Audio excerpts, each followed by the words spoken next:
தாத்தா முப்பட்ட காலத்துல ஒரு கல்யாணம் ஆச்சுன்னா எச்சல அந்த மாதிரி கொடுமை நாங்கள் வாழ்ந்துட்டு சார் நாங்கள். இப்போ அந்த எச்சல் சோறு மறுபடியும் திங்கணுமா சார் நாங்கள்? 3 ஆபரேஷன் பண்ணிட்டோம். இந்த நிலத்துக்கு பாடுபட்டு 3 ஆபரேஷன் பண்ணிருக்கேன். மற்ற சமுதாயம் எப்படி விவசாயம் செய்கிறாங்க எங்களுக்கும் ஆசைதாம்மா. மற்றவங்க ஃப்ளைட்டில் பறக்கிறானே நம்ம ஏன் படிக்கக்கூடாது? எங்களுக்கு ஏற்க இருக்கு இல்லைங்க.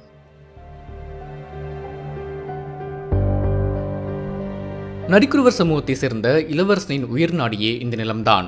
வெறும் பாறைகளும் புதர்களும் நிறைந்து கிடந்த இந்த நிலத்தை தனது கடின உழைப்பால் விவசாய நிலமாக மாற்றினார். ஆனால் இன்று இந்த நிலம் அவரிடம் இல்லை.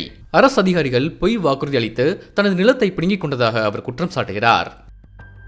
எங்கள் அரசாங்கம் என்ன சொல்லி எடுத்து போனாங்கன்னா, கூப்பிட்டாங்க, எங்கள் ஆளுக்கு 1 ஏக்கர் தரம்பா, அந்த மில்லு கட்டினாங்கன்னா அந்த 2 ஏக்கர் உள்ளது உங்களுக்கு அந்த 1 ஏக்கரில் காசு கொடுத்துரும்.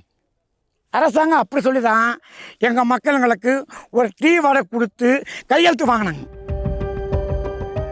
ஒவ்வொரு கல்லாக தூக்குவோம்மா. அந்த கரை பாருங்க, அப்படியே தெரியும் பாருங்க, பூரா கல்லாக தான் இருக்கும் அந்த கரை. 3 ஆபரேஷன் பண்ணிட்டோம்மா. இந்த நிலத்துக்கு பாடுபட்டு 3 ஆபரேஷன் பண்ணிருக்கேன்.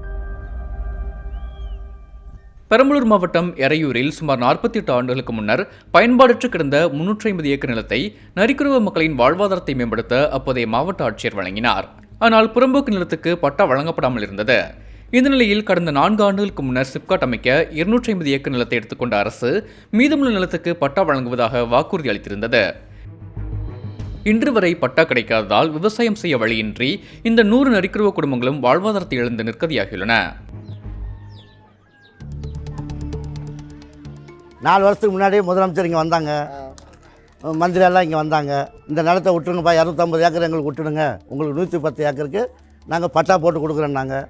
நாங்களும் இந்த மக்களுங்களும் கட்சி ஆஃபீஸ் போய்ட்டு எல்லோரும் கையெழுத்து போட்டு கொடுத்தோம். அவங்களும் எங்களுக்கு ஒப்பந்தமாக ஒரு பேப்பர் எழுதி கொடுத்தாங்க. எங்களுக்கு அதில் நல்லது கெட்டது தெரியாது.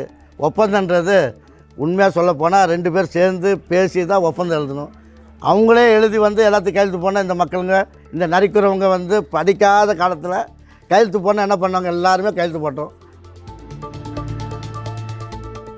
நிலத்தில் விவசாயம் மேற்கொள்ள அரசு அனுமதி மறுப்பதால் பொருளாதாரத்திற்கு வேறு வழி இல்லாமல் மீண்டும் ஊசி பாசி விற்க செல்வதாக கூறும் வசந்தா, அதிலும் பெரிய வருமானம் பார்க்க முடியவில்லை என்கிறார். தாத்தா காலத்துலலாம் போட்டாங்க வரவு, சோளம், கம்பு, இந்த மாட்டு சோளம் தாத்தாலாம் பண்ணாங்க. நம்ம விகிதம் தெரிஞ்சு போய் இந்த மக்காசோளம் போட்டோம்யா. மக்காசோளம் போட்டாலும் ஏதோ மக்களுங்க படிப்பாங்க, செய்வாங்க, சாப்பாடு தண்ணி இல்லை. அந்த காலத்தில் அப்படி ஆச்சு. இன்னும் டியோ பாட்டு பாடி பஸ் ஸ்டாண்டில் நம்ம தூங்கணுமா சார்? இப்போ ஒரு பொட்டு சீப்பு கண்ணாடி விற்றா பெரிய பெரிய ஸ்டோருக்கு போயிடுறாங்க.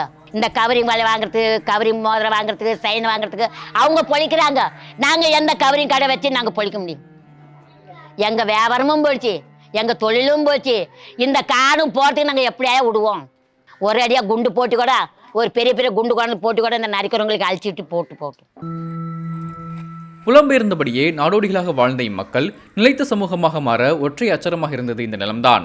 நீதிமன்றமே பட்டா வழங்க உத்தரவிட்ட பின்னரும் தங்கள் வாழ்வாதாரத்திற்கு ஒற்றை ஆதாரமாக இருந்த நிலத்தை பிடுங்கி தனியாருக்கு தாரை வார்ப்பது எந்த வகையில் நியாயம் என இந்த மக்கள் குமுறுகின்றனர். இந்த நடத்துகிற அந்த கம்பெனியில் வேலை கொடுக்குறோம் அப்படின்னாங்க. அதனால் பசங்க மன உளைச்சலானாங்க. வேலை கொடுக்குறேன்னு சொன்னாங்க, ஆனால் யாருக்கும் உரிய வேலையை கொடுக்கல. அரசாங்கம் நம்மளை இந்த விவசாய நிலம் கொடுத்தாங்க, அதை வச்சு பயன்படுத்தணும், போனோம் வந்தோம். இப்போ அரசாங்கமே அதை எடுத்துக்கிட்டாங்க. திரும்ப நாங்கள் என்ன பழைய நிலையில் இருந்தோமோ அதே நிலைக்கு தனியார் மற்றும் அரசாங்கம் எல்லாமே சேர்ந்து செய்கிற ஒரு காரியம் எங்களை ரொம்ப இன்னும் கீழே கொண்டு போகுது, எங்களுடைய வளர்ச்சியை மட்டுப்படுத்துது. இது குறித்து அரசு அதிகாரிகளை தொடர்பு கொண்டு பேசிய போது இந்த நிலம் வருவாய்த்துறையின் கீழ் இருப்பதால் இதற்கான முன்மொழிவு அரசிடம் நிலுவையில் இருப்பதாக கூறினார். ஆனால் அரசு உள்நோக்கத்துடன் பட்டா வழங்காமல் இருப்பதாக கிராம மக்கள் குற்றம் சாட்டுகின்றனர். சமத்துவம், சமூக நீதி என மேடைதோறும் அரசியல் தலைவர்கள் முழங்கினாலும் இன்று வரை எங்களை போன்ற எளிய மக்களுக்கு நியாயம் கிடைப்பதில்லை என கூறும் இவர்கள் என்றாவது ஒரு நாள் விடிவுகாலம் பிறக்கும் என ஏக்கத்துடன் காத்திருக்கின்றனர்.